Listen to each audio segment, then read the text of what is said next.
Hello, this is RICKY, the YouTube Tech Guy. Hey guys, so today I'm doing a highly requested video, and that is, of course, the first thing you should do on your Galaxy Note 20 to speed it up and save so much battery life. The battery life outside of the box with this phone is not the best. We're gonna change that today and make it definitely better. I usually get anywhere from 2 to 4 hours more after setting this part up of actual usage. So your mileage may vary, but this will definitely help you out. So let's get started.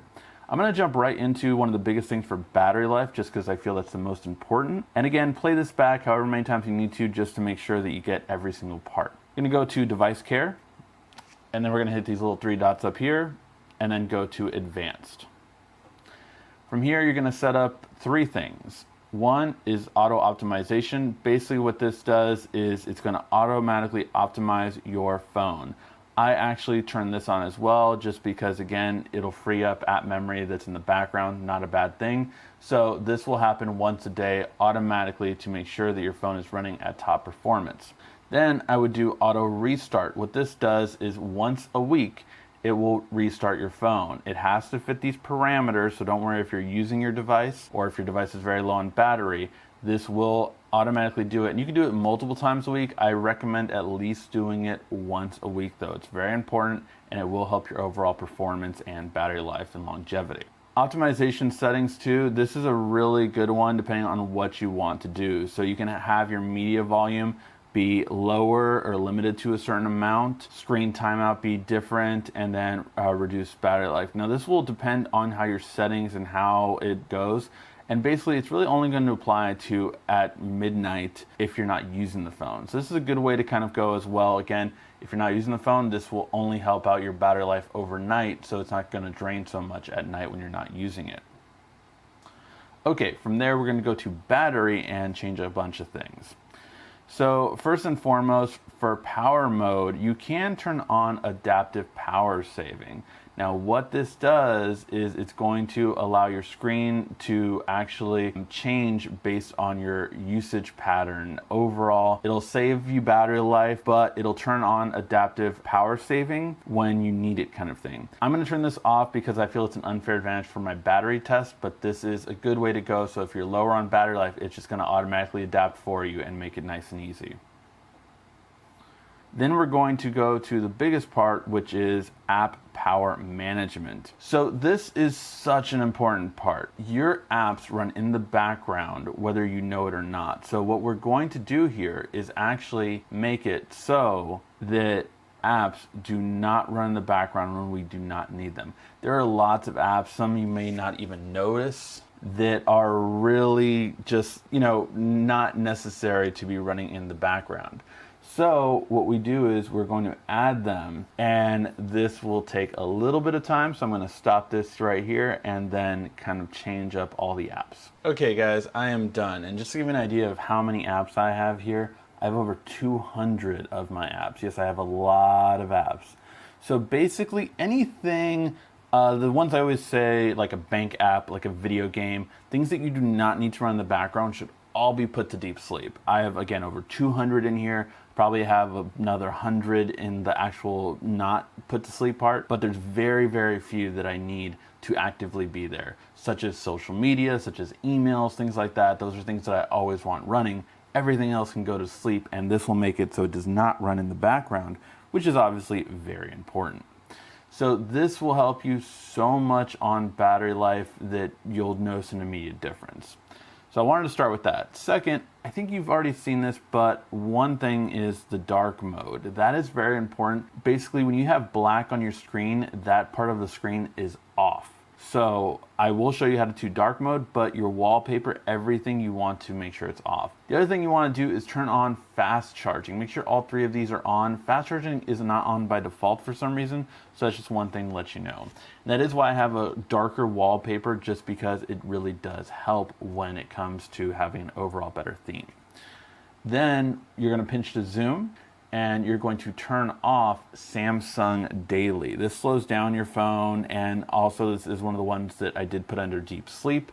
So make sure to just turn that off and your device will run faster when doing that.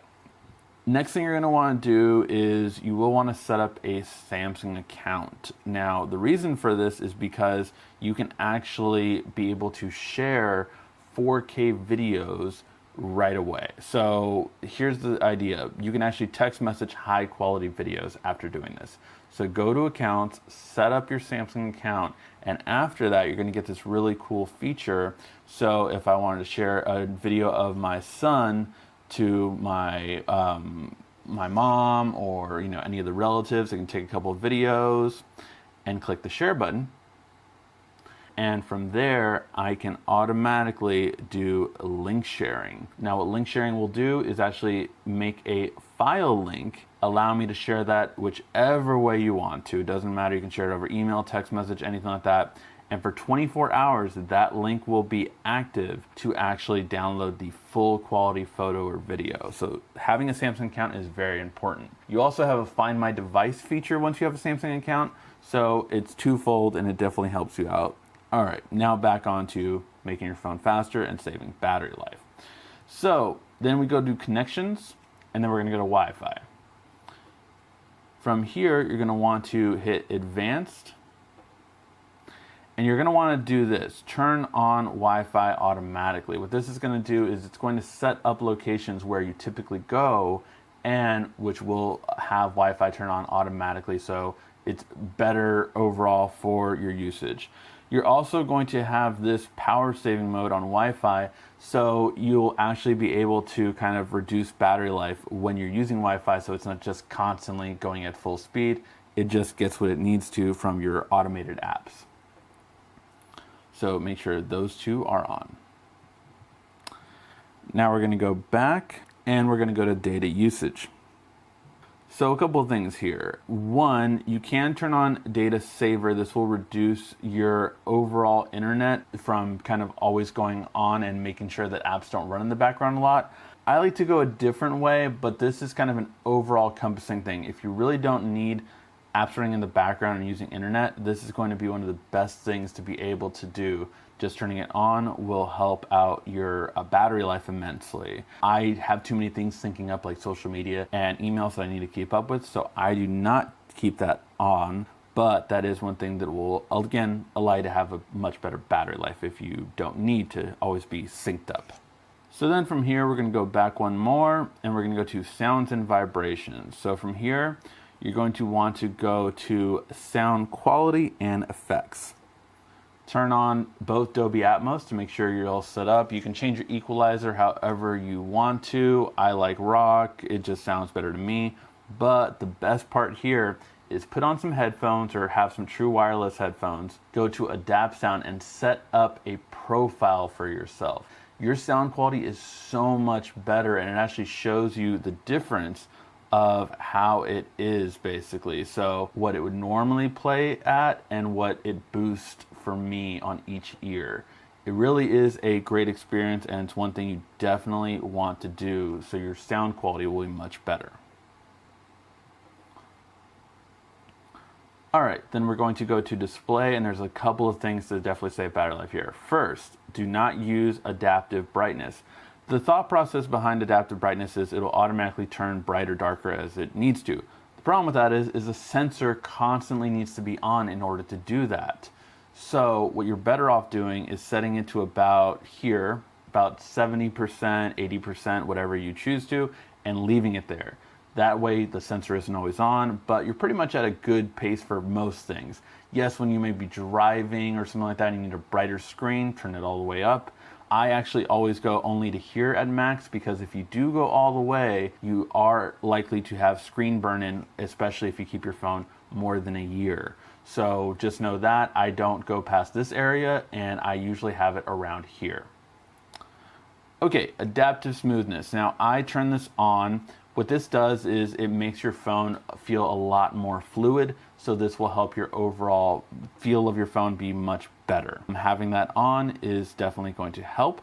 Also, custom blue light filter. I turn it back a little bit, and you can turn it on here and then adapt it however you want. So I turn it back a little bit, and then I have it set for a certain time. So these times I don't really use my phone and I should be going to bed. So those are the kind of times that I have it set for. Basically, it's just better for your eyes, so turn it on automatically at a specific time. I like vivid mode. If you're more natural though, go for that setting. And then I do leave mine at 1080p. For adaptive display, you cannot go to 1440, but you can go lower if you choose to. I think this is a happy medium that really does good. However, I will let you know that if you do turn off adaptive display and put it to standard, you will get an hour longer on your battery life. I have tested this myself, and that's the difference. Screen timeout, I would say most people you want to do 1 to 2 minutes, but I like 2 minutes just because I do a lot of videos and I have my screen not being touched for a certain amount of time. Home screen, you can change this up how you want. This is how I have mine set up. The main two things that I really like is swipe down for your notification panel and then rotate to go into landscape. What this is basically I can swipe down to get notifications, and then I can put it sideways to have my phone go landscape. So that would be the easiest part for there. Then from ear, edge display. So if you don't use these, if you don't plan on using them, turn them off. They only drain your battery life. So I do use edge panels. I do not use edge lighting. These sensors are always on, again, in order to use these features. So if you don't use them, turn it off. Very simple. Navigation bar. This is how I have mine set up. I have it swipe based, and I have it from back, home, and recent. This is just a very easy way. It's probably the best way to use your phone in my opinion. It just really works very well. If you're wondering how I'm doing all these swipe things, make sure to check out our hidden features video, by the way, because that is not normal. Show the button for to hide keyboard. It's always a good thing just to have on. Block gestures with S Pen, you can do that, of course. And then again, set up how you want all of your buttons. This is how I have mine set up. You actually will get more battery life if you have these buttons, because they're black at all times. That part of your screen is always off, but I like a full screen feel to it, so that's why I do this way. So that will actually save you battery life though if you go to buttons. Then if you have a screen protector, you're going to want to turn on touch sensitivity. If you don't, turn that off. And show charging information. This will let you know if the charger you are using is good or bad for your device. And of course, I did skip this part, but you are going to want to click this one to go to dark mode. Again, that'll save your battery life immensely. Then we're going to go to lock screen. So a lock screen, you're going to want to turn on smart lock. What this does is when you don't need your actual lock screen to be on, this will basically adapt. So for me, I don't need my lock screen on at home. Some of you may need it there. Some of you may need it at work. You can actually have certain places where it'll automatically turn off, or if you're paired to a certain device. So if I'm paired to my Bluetooth in my car, I never want my lock screen to be on. So if I'm paired to my Bluetooth, it will always be off. Those are kind of things that will help you out and help you have a much better experience. Now, for always on display, by default, it goes by tap to show. I do like always on display, so it's worth it for me in battery life, but if you do want to save battery life, do tap to show, and that will give you a better overall battery life. But again, I like it on, so again, just make your choices. Okay, then we're going to go to biometric and security. And again, Find My Mobile will be able to be turned on if you have a Samsung account. So that's what I was talking about earlier. Once you make it, make sure to set that part up so you're ready to go from there. Secure folder, this is a place where you can hide things. So secure folder actually gives you a secondary phone for separate apps with separate accounts, with everything separate. I'll go into it more in a hidden feature video, but it's definitely something that you want to know about if you like to keep your certain things private. So secure mode is great for that ability. And then we're going to go to location. So for location, we have something right here called improve accuracy. Bluetooth scanning is something that really does drain your battery life. Turning it off will help your battery life immensely. So what this does is your Bluetooth is normally on even when it's off. So this helps it basically be a lot more accurate. Now the reason this is because it can locate you a bit better. So if you are in a metropolitan city, like a downtown area, you actually would want to leave this on because it helps locate you better. But otherwise, it's going to be draining your battery because Bluetooth's on even if you turn it off. So it's just a lot better to have that off. And now we're going to go to advanced features. So advanced features has a couple of things. So the first thing I would turn on immediately is make sure your side key is set up like this, where your power button is actually your power button and turns everything off. And double press launches your camera. Really helpful and useful, and you're going to definitely find it to be better. Bixby Routine, turn these on and set these up. What this does is it kind of sets everything up for certain things. So my routines are basically my Wi-Fi turns on when I get home. When I'm driving, it turns the Wi-Fi off. When I'm doing certain things, basically, it just knows what to do. So I love having all of these features, and it really just is great to set everything up. Adaptive power saving, when you have a certain battery percentage, it turns on. When I go to my mom's house or my house, Wi-Fi automatically turns on. So those are the kind of things, again, that it just helps set those things up so you get a lot better battery life. This is if you have a Samsung tablet, you can actually call and text from it. This is so you can text message and do everything you need to from your computer. So if you have a Windows computer, you can actually text message, receive calls, all from your computer now by setting this up. So you can have reduced animations on. This is a good step. There's a better way, which I'll show you in a second, but if you're afraid of developers options, you want to have this turned off, and then I'll show you a better way. But if you don't want to mess around with developers options, then leave this one on, and it's fast enough, but there is faster. Direct share is a great way to kind of automatically text messages to people, send things that you send to the most in terms of, say, your wife, say your boss, whatever it is. Those will automatically pop up as when you want to share something. Oh, do you want to share it to her again, him again? And it's very convenient. I just don't do it because I don't want to display the numbers that I have on my phone. Then under motions and gestures, this is how I have it set up and how I would recommend you set it up. Double tap to wake. You can do lift to wake alternatively, whichever one you want. Smart stays, turn off. Smart alert, turn off. Easy mute, swipe to capture. If you want to see what any of these are, just tap them and then it will describe it. But again, if you don't use them, they're only draining your battery life. One-handed mode, I would use gestures. So what this is basically now when I swipe down like this, I get one-handed mode. It's simple, quick, and easy. I really like it, so that's how I have it set up. Game launcher, this is really good. Turn this on, it'll help out your gaming so it doesn't reduce your battery life so much, or it performs the way you want to, whichever way you choose.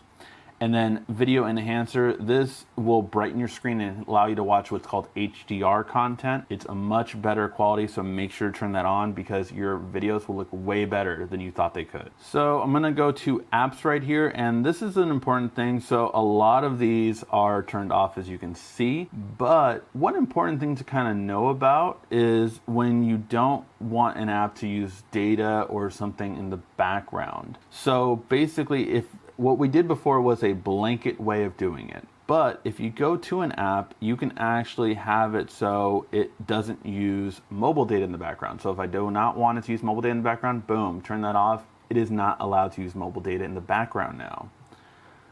If you want to make sure that it does not run in the background, then again, it is restricted already, but this is what I did earlier by turning it off. So this is a really important feature just to do it individually if you want to kind of go app by app and see which ones you're allowing to use your data in the background, as well as just run in the background in general. Okay, so then from here, we're going to go to accessibility, and then we're going to go to advanced settings, and right here, side and volume key up. So what I do with this is I turn this on and I turn it to color adjustment. In color adjustment, we will go back to, you just want to make sure this is on. When you turn it on, it's going to grayscale. Now, what this does is it actually turns off all the color on your phone, which color does create vibrancy. It's brighter than your screen needs to be. And what this does is if you're ever out, say like at a theme park, this is a great way to save battery life. So now when I hit the side key and the volume up button, what happens is it just turns all the color off. My phone is just as fast. Everything runs just as fast. The only difference is you have no color on your display. So again, that is a great way to save battery life because it's not slowing down your phone at all. It's just making sure that your color is turned off, so it's better that way. Okay, wrapping up here, we're going to go to the developer options. So to go to developer options, you're going to go to About Phone, Software Information, swipe to Build Number, which should be in the middle, and then you're going to tap Build Number several times. You're going to put in your super secret password, and then from here, go back till you now have developer options. In developer options, be very careful, only touch what I'm going to tell you to unless you know what you're doing. You're going to swipe all the way down till you get to the drawing category. In the drawing category, you're going to see three things that say animation and scale. You're going to change each of those to 0.5. This will speed up your way your phone moves. So all the response of your phone, the animations are now quicker, which means you can get things done quicker, which means your phone moves quicker, especially with that 120 hertz display. This will really help your overall speed of your phone. From here, I do want to let you know about any app that's built into your phone that you want to get rid of. You can hold down and either uninstall or disable. If you have a carrier phone, disable all of the bloatware. You do not need it. It's almost all garbage and never needed by your phone, just something your carrier puts on there. Also, some of them put on games. If you have like Verizon or AT&T, get rid of those. They're usually all bad. And they usually specifically drain your battery life a lot. Okay, so the last part we're going to go to is we're going to go to Phone, and then we're going to go to Settings. Now from here, you're going to want to create some quick decline messages, and these are the ones I have set up. Set whatever ones up you want, but it really just helps to have these ready to go. And then the other part I would have is go to Other Call Settings and set up Nearby Search. This allows you to search by nearby numbers for places that are nearby you. Say like I have my Chinese restaurant there. I don't want it in my actual phone book, but I can just type in the name and it will come up with their phone number. So very easy, simple to use. All right, guys, if you have done all of these steps, your phone will now have a much, much better battery life. Let me know how it goes in the comment section down below. Thank you as always for watching. This has been RICKY, the YouTube Tech Guy. Thank you for watching our video. If you liked it, why don't you go ahead and subscribe up there. Make sure you follow us on social media right here. And of course, check out our latest video up there. And right down here, you're going to find the perfect video for you. Or at least that's what YouTube tells me. Thanks again.